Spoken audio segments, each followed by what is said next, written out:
ये कहानी एक ऐसे मजदूर की है जो किसी का भी बोझ उठाने से पहले अपने नियम को आगे रखता है। यदि उसके नियम को सामने वाला स्वीकृति देता है तो ही वो उसका बोझा उठाने को तैयार होता है ना कुछ अजीब? तो आइए मिलते हैं आज की नाटिका में एक ऐसे मजदूर से और जानते हैं कि क्या है उसका अनोखा नियम।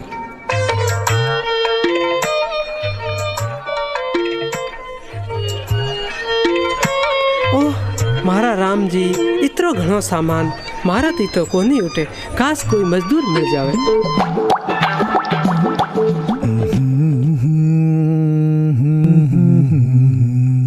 क्या सेठ जी, सामान उठाऊं मैं आपका? घना चंगा भाया, घना चंगा। मैं तो थाने ही ढूंढ रही तो। चलो भाया, जल्दी चलो।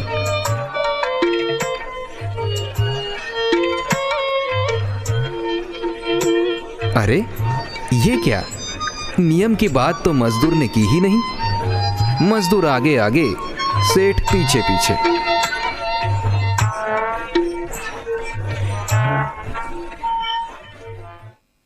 हे भगवान, जल्दी जल्दी में मैं तो नियम ही भूल गया। ओ थारे कहीं होयो भाया? सेठ जी, मेरा नियम है कि मैं उन्हीं का सामान उठाता हूँ जो कथा सुनावे या सुने। अतः आप या तो मुझे कथा सुनाइए या सुनिए। ओ भाया, कियो नियम है थारे? अबार तो मारे कोई याद को नहीं। तू ही सुना दे, मारे जल्दी जानो है। मजदूर के वेश में छुपे हुए संत की वाक्य धारा बह चली। मार्ग तय होता गया। सेठ के घर पहुंचे तो सेठ ने मजदूरी के पैसे दे दिए।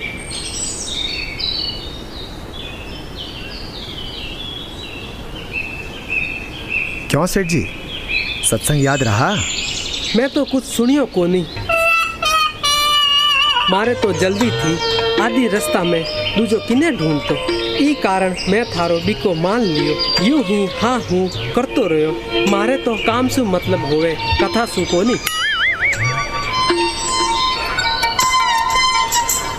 कैसा अभागा है, मुफ्त में सत्संग मिल रहा था और सुना तक नहीं।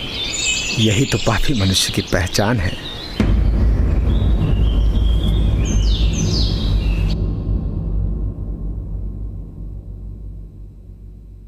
तुलसी पूर्व के पाप से हरि चर्चा न सुहाए, जैसे ज्वर के जोर से भूख विदा हो जाए।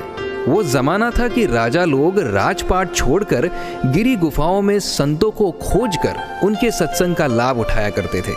परंतु आज के समय में देखो तो संतों के हयाती में उनका लाभ न लेकर उन्हें कैद में रखे हुए हैं।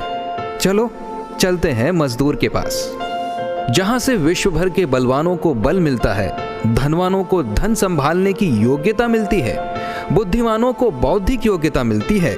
उस खजाने में मजदूर ने गोता लगाया और फिर सेठ से क्या कहा, आइए देखते हैं।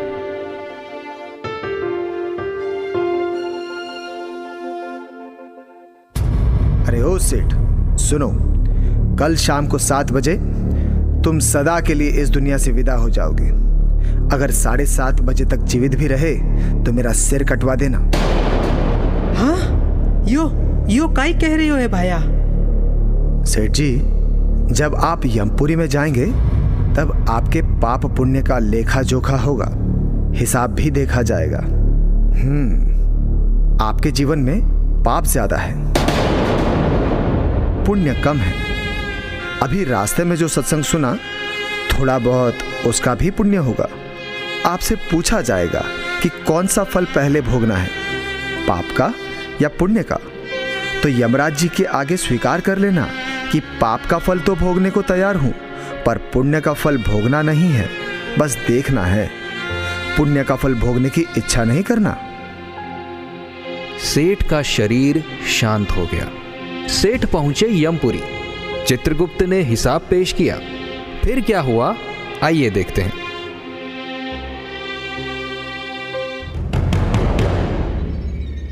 तुम्हारे भाग्य में केवल 2 घड़ी का सत्संग का पुण्य है, बाकी पाप की कमाई की है तुमने।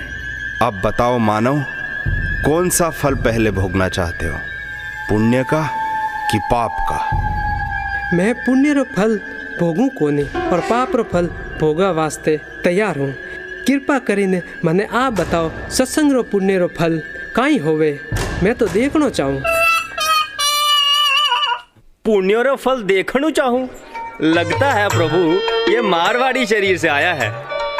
हाँ, शरीर जल जाता है परंतु संस्कार तो साथ ही चलते हैं। सुनो मानव, पुण्य का फल देखने की तो कोई व्यवस्था यमपुरी में नहीं है। पाप पुण्य के फल भुगताए जाते हैं, दिखाए नहीं जाते। तुम चलो हमारे साथ इंद्र के पास।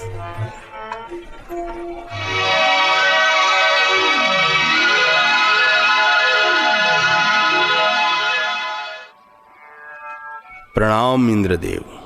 कहो, यम देवता कैसे आना हुआ और ये मनुष्य कौन है तुम्हारे साथ? क्या बताए इंद्रदेव, ऐसा मामला यमपुरी में पहली बार आया है। इंद्रदेव, ये मनुष्य पुण्य का फल देखना चाहता है।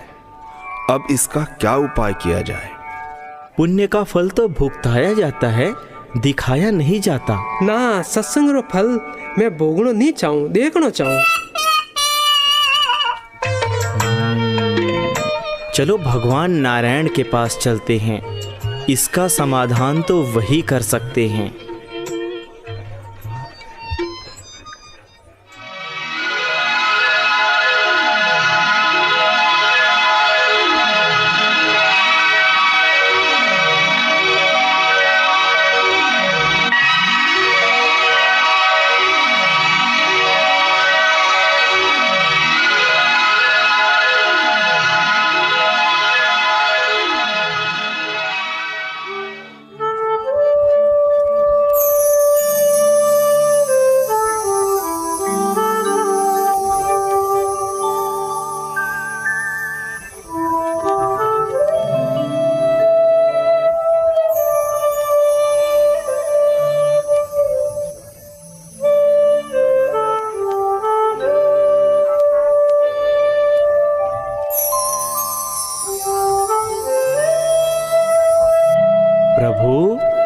अरे, आज आप तीनों एक साथ? और ये मनुष्य, इस मनुष्य को यहाँ कैसे ले आए?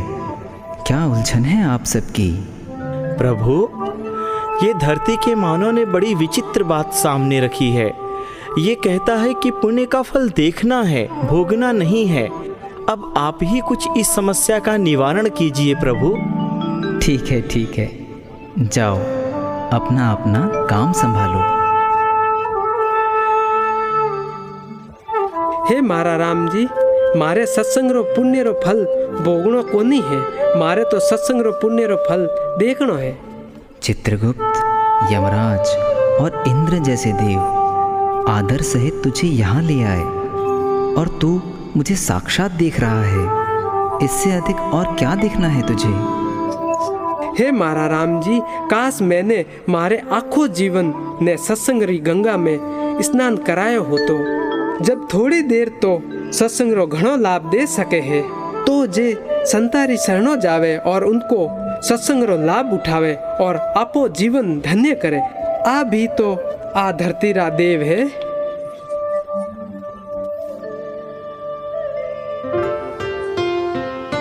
तो देखा आप सभी ने, लापरवाही से सुने गए थोड़े से सत्संग के पुण्य ने सेठ को कहां से कहां पहुंचा दिया। तो जो आदर से सत्संग सुनते हैं, आचरण में लाते हैं, उनके तो भाग्य का कहना ही क्या। आइए तो हम भी संकल्प करते हैं कि पूज्य बापूजी के सत्संग का उनको भी लाभ दिलवाएंगे जो इससे वंचित हैं। ऋषि प्रसाद द्वारा बड़ों में, बाल संस्कार द्वारा